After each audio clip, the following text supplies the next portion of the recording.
अपने प्राणों को सूक्ष्म करें, उनको अधीन करें। ऐसे जो श्वास चलती है, तो आप मंत्र कब चलाएंगे? आपका मन एकाग्र कहां हो पाएगा? जिनके प्राण साम्यावस्था को प्राप्त हो गए हैं, ऐसे आटा रख दिया जाए उनकी नाक के सामने तो उड़ेगा नहीं। पास बैठे हो तो श्वास आ रही कि जा रही न सुनाई देगा न समझ में आएगा, क्योंकि प्राण सूक्ष्म हो रहे हैं। कैसे होते प्राण सूक्ष्म? एक गति है प्राणायाम के द्वारा, पर वो दूसरे मार्ग की है। अपनी गति है प्रत्येक श्वास में अधिक से अधिक नाम जप करना। ये पहले प्राणों का संयमन करने के लिए महान साधन। प्राण सूक्ष्म, मन निश्चल, परमात्मा तत्व का बोध निश्चित हो जाएगा। मन चंचल, प्राण स्थूल, तो कैसे भजन होगा? कहां भजन? जिनकी श्वासें चलती रहती हैं, अब एकाग्रता ही नहीं बन पाएगी, क्योंकि बार बार श्वास इतनी तीव्रता से चल रही, स्थूल प्राण है, मन चंचल रहेगा, बात बनेगी नहीं। धीरे धीरे हम अपने प्राणों का संयम, राधा राधा राधा राधा राधा राधा राधा राधा जपते हुए लंबी श्वास, राधा राधा राधा राधा राधा राधा राधा राधा राधा राधा राधा, अपने आप प्राणों का याम हो रहा है। दूसरा, अल्पा आहार, उचित भोजन, उचित जल। भूख से आधा अन्न पाए और एक हिस्सा जल से भरे और एक वायु के लिए खाली रहने दे। यहां तक न ठांस ले कि खट्टी डकारें आ रही हैं, अब पेट जो है भारी, ये साधक का लक्षण नहीं है। वो विषयी है जो ऐसे भोजन पाता है। एक से एक भोजन संसार में भगवान की माया के द्वारा रचे हुए हैं। क्या हम इनको भोगने के लिए आए हैं क्या?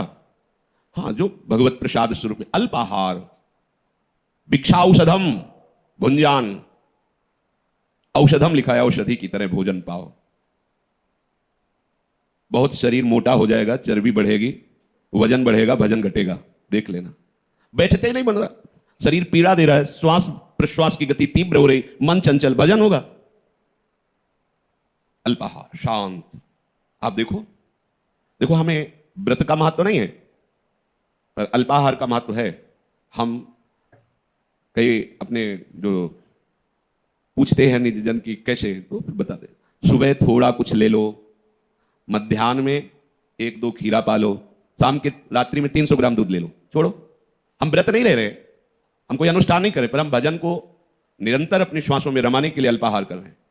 दूसरे दिन फिर सुबह जलपान, मध्याह्न में 2 रोटी, शाम की 1 रोटी ले लो, दूध छोड़ दो।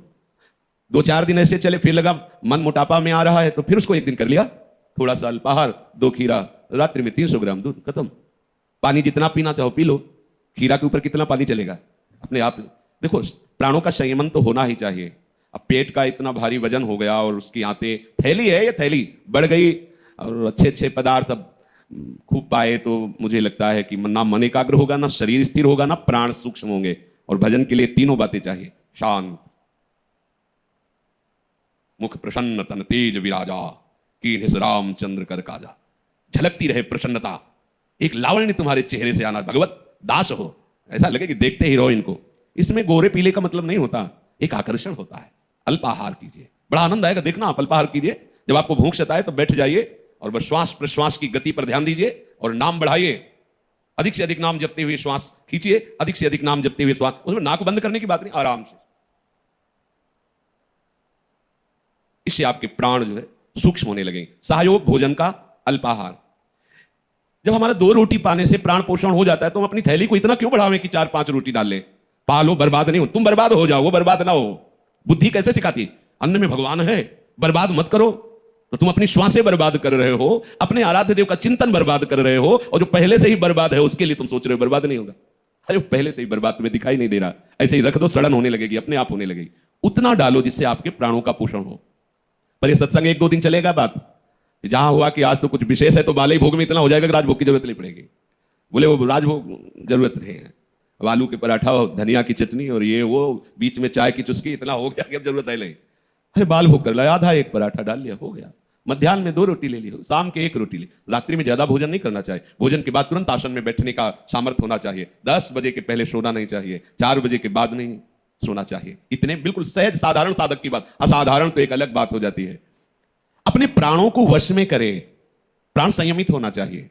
मन को एक क्षण के लिए भी प्रभु से अलग ना होने दे, स्वतंत्र ना होने दे। इष्ट और गुरु शास्त्र की परतंत्रता स्वीकार करने वाला माया पर विजय प्राप्त कर लेता है। जो गुरुदेव शास्त्र और आराध्य देव की परतंत्रता स्वीकार नहीं करता, माया उसे परतंत्र रखती है।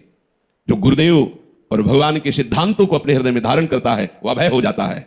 वो कहीं भी किसी भी तरह से माया के द्वारा परास्त नहीं हो सकता। उपासक अपने मन की एक एक चाल, एक एक हरकत को देखता रहे। बहुत चतुर है, बहुत चतुर है मन, फंसाने में बहुत प्रवीण है। लेकिन साधक गुरु कृपा बल से युक्त होकर उसको भी फंसाने में बहुत चतुर हो जाता है, घुमा के उसको भगवत मार्ग में ऐसे पुष्ट कर देता है, फिर वो जाता ही नहीं है।